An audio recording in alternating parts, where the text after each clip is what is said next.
नमस्कार, मैं हूं आपके साथ शेरिन मसीह और आज हम उन मुद्दों पे बात करेंगे जिनके लिए हमेशा लोग हमसे रिक्वायरमेंट करते हैं और बोलते हैं कि आखिरकार सुशांत सिंह राजपूत के मुद्दे को लेकर सुशांत सिंह राजपूत का मुद्दे के ऊपर कोई बात क्यों नहीं कर रहा। जब से ड्रग एंगल इसमें आया है, लोगों को ऐसा लगने लगा है कि सुशांत सिंह राजपूत को लोग भूलते जा रहे हैं या फिर ऐसा कुछ नहीं है। तो इसी पर हमसे मंजीत सर बताएंगे और बताएंगे कि सुशांत सिंह राजपूत का जो केस है वो अभी पीछे नहीं हटा और जो हत्यारे हैं जिन्होंने मर्डर किया है उनको भी सजा मिलेगी और सीबीआई किस तरीके से काम करेगी, उन सब के बारे में जानकारी हमें मंजीत सर देंगे। बताइए सर, पहले तो बहुत बहुत धन्यवाद सर आपका हमारे चैनल पर। बताइए सर, ये जो लोगों के मन में शंकाएं उठ रही हैं और तमाम क्वेश्चन है इस चीज को लेकर ही। देखिए, ऐसा है कि आपका पहले तो मैं धन्यवाद करता हूँ। सबसे पहली बात तो ये, सीबीआई जो इसमें काम कर रही है, सीबीआई का काम इसमें सबूत जुटाना है और क्योंकि सीबीआई कोर्ट को जा कर के कोर्ट को पेश करेगी सारे सबूत। और जहाँ तक बात है, सेंट्रल ब्यूरो ऑफ इन्वेस्टिगेशन जो है वो पीएमओ को रिपोर्ट करती है और सेंट्रल एजेंसी है, वो कोई पुलिस की तरह थोड़ी काम करेगी। उसने तो जिन गवाहों से बात कर रही है उनकी आइडेंटिटी भी सामने लाने देनी है। और जहाँ तक बात है सुशांत के मामले में सीबीआई को कातिलों का पता चल चुका है, लेकिन मसला ये है कि वो उन कातिलों को आदेश किसने दिया ये सब करने के लिए। और जहाँ तक मैं समझता हूँ, उन कातिलों को आदेश किसने दिया, जो सुपारी किलर हैं उनके पीछे कौन है, उनका नाम पता लगाना और उसके बाद उस नाम को पता लगाने के बाद में उनके खिलाफ एविडेंस जुटाना, क्योंकि कोर्ट में तो एविडेंस चलेगा ना। और वो क्यों नहीं कर पा रहे कई मामलों को, सीबीआई लेट क्यों हो रही, क्योंकि मुंबई पुलिस ने इनको भगा दिया है। ये अर्नब गोस्वामी ने खुलासा किया है कि रोहन रॉय को मैंगलोर भगा दिया, सिद्धार्थ पिठानी को पहले हैदराबाद भगा दिया गया था। तो जब वहाँ की मशीनरी ही महाराष्ट्र की उनको छिपाने में लगी हुई है। आपको पता, रिपब्लिक चैनल के ऊपर भी महाराष्ट्र की सरकार ने पूरी बंदे से लगा रखी है, उनके पत्रकारों को अरेस्ट कर लिया। बाहर रिपब्लिक चैनल के बाहर में उन्होंने पुलिस वाले खड़े कर रखे थे, अर्नब गोस्वामी का कॉल टैप करवा रहे थे, विकास शर्मा जो भारत की बात माता रिपब्लिक टीवी पे उसके कॉल टैप करवा रहे थे। ये सारा गेम क्या है आप बताइए मुझे। आप वहाँ की जो, मुझे तो लगता है कि भारत सरकार को राष्ट्रपति शासन लगाना पड़ जाएगा महाराष्ट्र के अंदर। अब देखिए, ये कोई मुंबई के अंदर आज से नहीं, बहुत लंबे समय से अंडरवर्ल्ड का नेटवर्क चल रहा है और मैं आपसे पहले भी चर्चा कर चुका हूं और आज मैं फिर से इस बात को आपके सामने रख देता हूं कि आपको पता है सुशांत सिंह राजपूत का जो पोस्टमार्टम है वो कूपर हॉस्पिटल में हुआ है और दिव्या भारती का पोस्टमार्टम भी कूपर हॉस्पिटल में हुआ है, जिया खान का पोस्टमार्टम कूपर हॉस्पिटल में हुआ, शमी शर्मा एक छोटे पर्दे के एक्टर, उनका कूपर हॉस्पिटल में, कुशाल पंजाबी उनका कूपर हॉस्पिटल में। तो ये सारे पोस्टमार्टम कूपर हॉस्पिटल में हो रहे हैं और ये सारी रहस्यमय हत्याएं हैं। और मैं आपको बताऊं, ये जो सारा का सारा मसला वहाँ चल रहा है, चलो आज तो ड्रग के मामले सामने आ रहे हैं, तो इस देश की पीढ़ियों को बचाने के लिए बहुत से लोग कह रहे हैं कि भाई असली मुद्दे से ध्यान हटा रहे हैं भैया। अच्छा, असली मुद्दे से ध्यान हटा रहे हैं? असली मुद्दा क्या है? इस देश की पीढ़ियों को बचाना, बच्चों को बचाना। असली मुद्दा क्या समझते हो आप? ये है कि भाई कुछ लोगों को सजा दे दें आप। मैं आपको उदाहरण के साथ ये बात बता देता हूँ। कुछ लोगों को सजा, अब मान लीजिए आप रिया चक्रवर्ती को 10 साल की सजा दे दो, आप जो है सिद्धार्थ और जो आसपास के लोग उनको 10-10 साल की सजा दे दो या उम्र कैद दे दो, असली कातिल को फांसी दे दो। 4-6 लोगों को सजा देने से क्या इस देश के बच्चे जो ड्रग्स से बच गए? इस नेटवर्क को छोड़ दो जो मुंबई के अंदर इतना बड़ा ड्रग्स का नेटवर्क चल रहा है, इसके बारे में क्या करना पड़ेगा? और जिन लोगों ने, इस रिया चक्रवर्ती जैसी जो एक्ट्रेस वहाँ आती हैं, इनको इस धंधे में धकेला किसने, इस काम में धकेला किसने? ये तो अंबाले में पढ़ती थी, अंबाले में आर्मी स्कूल के अंदर पढ़ी हुई है रिया चक्रवर्ती, और जो है वहीं अंबाले में ही परिणीति चोपड़ा पढ़ी है, वहीं पे ही जूही चावला पढ़ी है। वो तो राष्ट्रवादी रही, जूही चावला भी और परिणीति चोपड़ा भी। जूही चावला तो सदगुरु जग्गी वसुदेव की शिष्य है और परिणीति चोपड़ा हरियाणा सरकार की ब्रांड एम्बेसडर भी बनी है और उसने जो है लंदन स्कूल ऑफ इकोनॉमिक्स की पढ़ी हुई है। लेकिन मसला सारा ये है कि ये इस दुनिया में आई, तो इस दुनिया में आकर के कहते हैं अंडरवर्ल्ड की दुनिया में घुसना आसान है, निकलना बहुत मुश्किल है। तो उनको उस पूरी दुनिया को ख़त्म किया जाना चाहिए। और मैं आपको एक बात बता दूं, अमिताभ बच्चन की एक फिल्म का सॉन्ग था कि जितने बाजू उतने सर, गिन ले दुश्मन ध्यान से और हारेगा वो हर बाजी जब खेले हम जी जान से। क्या कहते थे एक और फिल्म के अंदर? अंधेरी रातों में एक मसीहा निकलता है जिसे लोग शहंशाह कहते हैं। तो कौन है वो शहंशाह? सीबीआई, ईडी और एनसीबी वो शहंशाह है। और बहुत से लोगों को सीबीआई का काम करने का तरीका पता नहीं है। आपको बताइए, सुनंदा पुष्कर थरूर के मामले में 2 साल लग गए थे हाई कोर्ट से। तो मतलब जो है सुनंदा पुष्कर थरूर के मामले में वो जो है पूरी तरह डिसमिस कर दिया था पिटीशन को। सुब्रमण्यम स्वामी की तो पिटीशन पे चल रहा था, वो पब्लिक प्रोसिक्यूटर बने और सुप्रीम कोर्ट में चार्जशीट लग गई उस पर। तो 2 साल लग गए, लेकिन न्याय तो मिला ना। अब बाबा राम रहीम सिंह के मामले की जांच सीबीआई ने की और सीबीआई ने बाबर रहीम सिंह के मामले में देखिए उसमें 20 साल की सजा हुई है उसको, अब उसको नहीं गिनेंगे ये लोग? इन तो सीबीआई की कमी निकालने में लगे रहते हैं। इनको ये पता नहीं है सीबीआई जिन मामलों में जांच करी 70% का कन्विक्शन, यानी 70% मामलों में सजा हुई है। जब सीबीआई जांच करती है, सीबीआई एक पुलिस ही होती है, सेंट्रल ब्यूरो ऑफ इन्वेस्टिगेशन, उसके अंदर इंडियन पुलिस सर्विस के ही ऑफिसर होते हैं। सीबीआई का जो डायरेक्टर उसको पीएमओ अपॉइंट करता है, और अब जो राकेश अस्थाना है इसको अपॉइंट किया था नरेंद्र मोदी और विपक्ष के नेता मल्लिकार्जुन खड़गे और chief justice of India Tarun Gogoi थे, इन तीनों ने मिलकर के इसको अपॉइंट किया था। ये राकेश अस्थाना पहले जो सीबीआई के अंदर काम करता था, आपको मैं बता दूं। और दूसरी चीज इसमें ये समझिए कि जब ये सीबीआई की बात हो गई, एनसीबी को क्यों भेजा भाई? ये आप बताइए, भारत सरकार की जिम्मेवारी बनती है कि इस बॉलीवुड के अंदर इतना ड्रग्स चल रहा है और देश की पीढ़ियां इससे खराब हो रही है, साथ में मनी लॉन्ड्रिंग के मामले वहां पर इसे, और वहां इसलिए एनआईए को भी भेज दिया गया वहां पे। मनी लॉन्ड्रिंग के मामले कैसे? अब मैं आपसे कहता हूं कि अब दीपिका पादुकोण की बात कर रहे हैं, दीपिका पादुकोण पे लोग कह रहे हैं भैया ये तो जो है राहुल गांधी की समर्थक थी इसलिए इस पर कार्रवाई कर रहे हैं। देखो मैं राजनीति में न जाकर के एक मोटी बात बता देता हूं आपको। दीपिका पादुकोण जो है ये इंडिया की, पहले तो भारत की नागरिक ही नहीं है, इसके पास डेनमार्क की नागरिकता है। कोपेनहेगन में इसका जन्म हुआ था दीपिका पादुकोण का। इसके पिताजी प्रकाश पादुकोण वो बैडमिंटन के प्लेयर हुआ करते थे, भारत के लिए खेले थे। और ये जो बंदी है जिसका नाम दीपिका पादुकोण जो है, इसने जो है शाहरुख खान की जो फिल्म थी उससे इसने 2007 में अपना करियर स्टार्ट किया था। अब मुझे बताइए, दीपिका पादुकोण को जो है उसने आईएसआई का जो एक बहुत बड़ा एक एजेंट है, अनिल मुसर्रत उसका नाम है, उसके कहने पर ये जेएनयू में गई थी इस साल के 7 जनवरी को। और मैं और आगे की बात बता दूं, ये कह रहे दीपिका पादुकोण को ये देश के लोग ये मान के चल रहे हैं भैया कितनी बड़ी एक्ट्रेस है, जैसे भाई सेल्फी लेने वालों की लाइन लग जाती है। ठीक है, माना ट्विटर पे उसके सबसे ज्यादा फॉलोअर है, पर सच्चाई बता दूं, जमीनी हकीकत क्या है?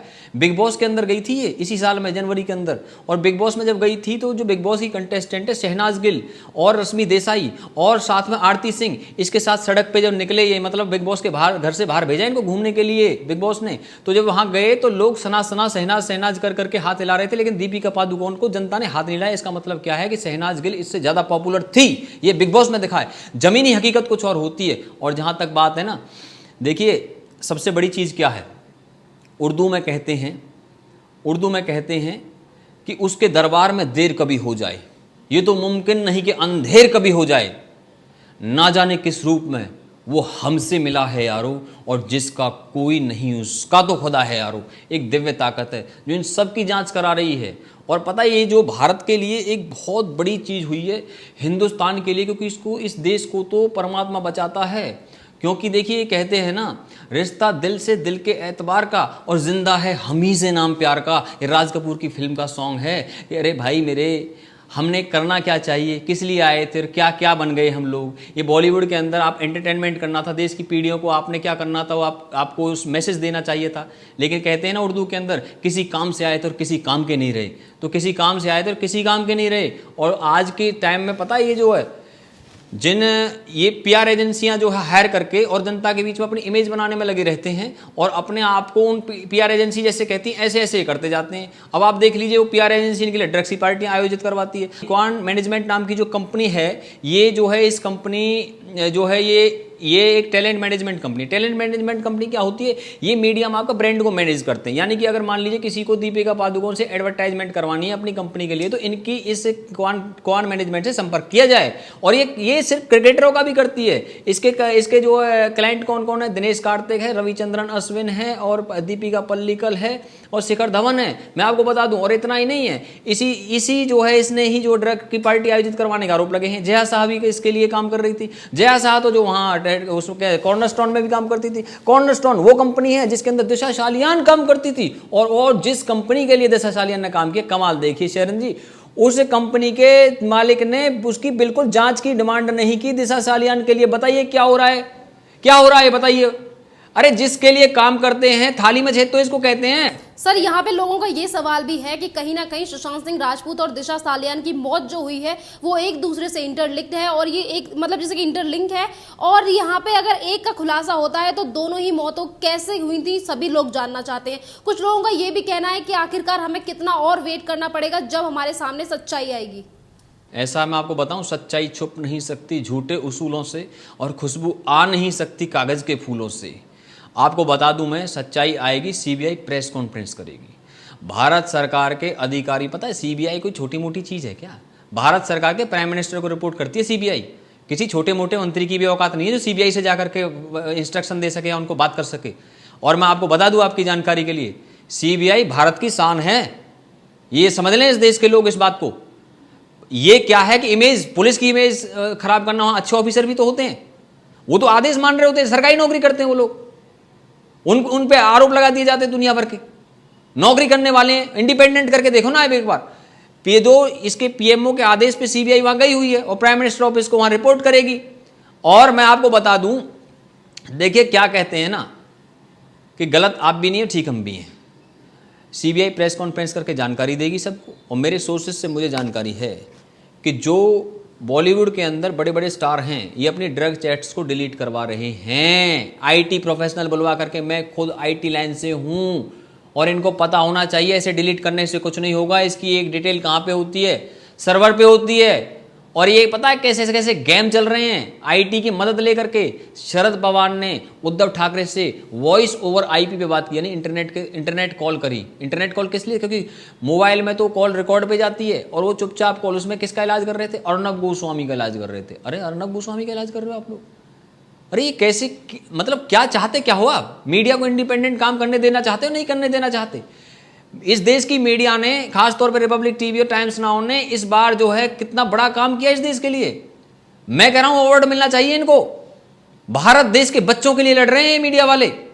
जब चारों तरफ से जो कहते हैं ना अंधकार था, उस वक्त इन्होंने उजाले की किरण दिखाई थी। अर्नब गोस्वामी के पिताजी तो आर्मी में काम करते थे, मनोरंजन गोस्वामी कर्नल थे आर्मी के अंदर, और नवंबर 2018 में उनकी मृत्यु हुई है। और मैंने मनोरंजन गोस्वामी जो अर्नब के पिताजी, उनका फ्रेम बना करके 9 फरवरी 2019 को अर्नब गोस्वामी जी को दिया, तो इतने इमोशनल हो गए, मेरे से गले लग गए। मेरे इंस्टाग्राम अकाउंट पे वो पड़ा हुआ जाकर के देख ले आप लोग। और मैं आपको बता दूं, इन सबके राष्ट्रवादी बैकग्राउंड हैं। और जो मोस्ट जेन्युइन जर्नलिस्ट है कौन? राहुल शिवशंकर, टाइम्स नाउ के। और पता है ये दोनों चैनल इतना अच्छा काम क्यों कर रहे हैं? पहले भी चर्चा कर चुका हूं शेरन जी आपसे, फिर से बता देता हूं आपको। इन दोनों के हेडक्वार्टर मुंबई में हैं, इसलिए इतना बेहतरीन काम कर रहे हैं। और जो ये फिल्म सिटी नोएडा में चलते हैं बाकी के चैनल, फिल्म सिटी नोएडा वालों, फ्लाइट लेकर के खर्चा होता है, अपने पत्रकार भेजो वहां पर, अपनी इन्वेस्टिगेशन करो। आपने आर भारत का नाम लिया, सवाल ये भी है कि आपने कहा कि ये दोनों चैनल बहुत अच्छा काम कर रहे हैं, पर चीज़ें तो इस तरीके की सामने आ रही हैं कि महाराष्ट्र में जाकर जब ये चैनल रिपोर्टिंग करते हैं और सच्चाई दिखा रहे हैं, तो अभी हाल ही की बात है, आज प्रदीप भंडारी के ऊपर एनडीटीवी के पत्रकार और एबीपी के पत्रकार उनके ऊपर हाथापाई करते हैं। वहाँ की जो सरकार है या फिर शिवसेना उन पत्रकारों को दबाने की कोशिश करती है। वहाँ की जो पुलिस है वो आर भारत के पत्रकारों को गिरफ्तार कर लेती है, अनुज जैसे कि अभी आपने कुछ दिन पहले सुना। तो जिस तरीके से तानाशाही एक तरफ तो वहाँ सरकार चला रही है और वहां पे जो एनडीटीवी और ये जो दूसरा चैनल है एबीपी, इनके पत्रकार आखिरकार क्यों दुश्मनी निकाल रहे हैं? शिवसेना की दुश्मनी समझ आ रही है, पर आपस में चैनलों की जो दुश्मनी है, आपस में जो प्रहार कर रहे हैं आर भारत के पत्रकारों के ऊपर ये लोग। देखिए मैं तो कहूँगा, मैं किसी का फेवर नहीं करूँगा, मैं चाहता हूँ सारी मीडिया को मिल करके काम करना चाहिए। सुशांत सिंह राजपूत इस देश के बेटे थे। मैं इसमें ये कहूँ कि ये चैनल ऐसा कर रहा, वो चैनल ऐसा कर, मैं तो कहूँगा सबको मिल के काम करें और मिल करके आगे बढ़ें। और मैं आपको बता दूं, इन्होंने अच्छी इन्वेस्टिगेशन करनी चाहिए। कैसे, मैं बता देता हूं आपको, उदाहरण के साथ सुनिए। संदीप सिंह मॉरिशस के अंदर 2018 में एक माइनर यौन शोषण के मामले में डिटेन किए पुलिस ने, और वहाँ मॉरिशस पुलिस से लिखवा करके भी ले आए कि मेरे ऊपर कोई केस नहीं था। तो ये वेबसाइटों पे तो पढ़िए, जी न्यूज़ की वेबसाइट पे और जगह पढ़िए, लेकिन चैनल पे दिखाए ना ऑन एयर करके इन्होंने इस न्यूज़ को। बताइए आप मुझे, अरे हम लेकर के आ रहे हैं इन चीज़ों को, तो इनको लेके आने चाहिए ये सारी चीज़ें। और सुनिए, आपको मैं आगे की बात बताता हूँ, ये कोई छोटे मोटे मसले नहीं हैं। जितने भी ड्रग रैकेट हैं वे इंटरनेशनल रैकेट हैं, और उनके ये बॉलीवुड के स्टार क्यों नहीं बोलते? मनी लॉन्ड्रिंग के गेम हैं, मनी लॉन्ड्रिंग के गेम हैं। मनी लॉन्ड्रिंग मतलब इन्होंने विदेशों में काला धन छुपाया हुआ है। और अमिताभ बच्चन का नाम पनामा पेपर्स में था, ऐश्वर्या राय का नाम पनामा पेपर्स के अंदर था, पैराडाइज पेपर के अंदर संजय दत्त की पत्नी मान्यता दत्त का नाम था। एक कौन से पेपर है? वो पेपर है ब्लैक मनी छुपाने वाले लोगों की एक लिस्ट बनाई थी कुछ पत्रकारों ने, 70 देशों के पत्रकारों ने एक संगठन बनाया था ICIJ नाम का। उस संगठन ने ये सारी चीजें निकाली थी। और आगे सुनिए, आपको मैं बात बता देता हूं, ये क्रिकेट, बॉलीवुड और पॉलिटिक्स का आपस में घालमेल है। पहले भी चर्चा कर चुका हूं। इनके जो बड़े बड़े जो कंपनियां चला रहे हैं वहां पे टैलेंट मैनेजमेंट की, जैसे मैंने अभी चर्चा करी क्वान मैनेजमेंट की, इस कंपनी को खरीदा किसने? इस कंपनी को खरीदा यूबीटी, यूनिवर्ल्ड बीइंग टैलेंट। ये कंपनी किसकी? सलमान खान की। बहुत से लोगों को ये पता नहीं होगा कि ये सलमान खान की अपनी को टैलेंट मैनेजमेंट कंपनी भी है। बताओ, सलमान खान की टैलेंट मैनेजमेंट कंपनी 2018 से वर्क कर रही है। और आपको मैं बता दूं, फिर भी सलमान ने कई एजेंसी हायर की हुई हैं। सलमान तो जो है कॉर्नरस्टोन से भी जो है सेवाएं ले रहे हैं, वो क्वान से भी सेवाएं ले रहे हैं। स्पाइस पीआर जो कि बॉलीवुड की सबसे बड़ी पीआर एजेंसी है, जिसके सीईओ हैं प्रभात चौधरी। और वो प्रभात चौधरी जी इन सारे स्टारों को ये समझाया करते। तो पता उसके क्लाइंट कौन कौन है? सलमान खान, सैफ अली खान, टाइगर श्रॉफ, ऋतिक रोशन, सारा अली खान, ये सारे क्लाइंट हैं उसके।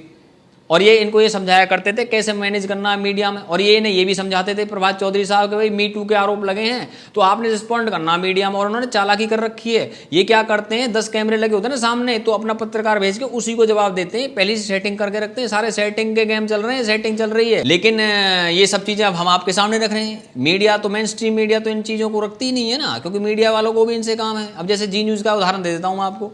अब देखिए एग्जाम्पल के तौर पे जी न्यूज़ ने अनसीन वीडियो दिखाई। वैसे तो देखो सुधीर चौधरी जी नो डाउट अच्छा काम कर रहे हैं, लेकिन इनका जी वालों का एक जी स्टूडियो नाम की कंपनी भी है बॉलीवुड के अंदर, इनकी जी म्यूजिक नाम से कंपनी भी। तो इनमें बॉलीवुड में काम है और इनको प्रेशर डाला गया है कि तुम जो है कहीं ना कहीं देखो, सुशांत के कैरेक्टर असैसिनेशन का पूरा प्रयास किया जा रहा है।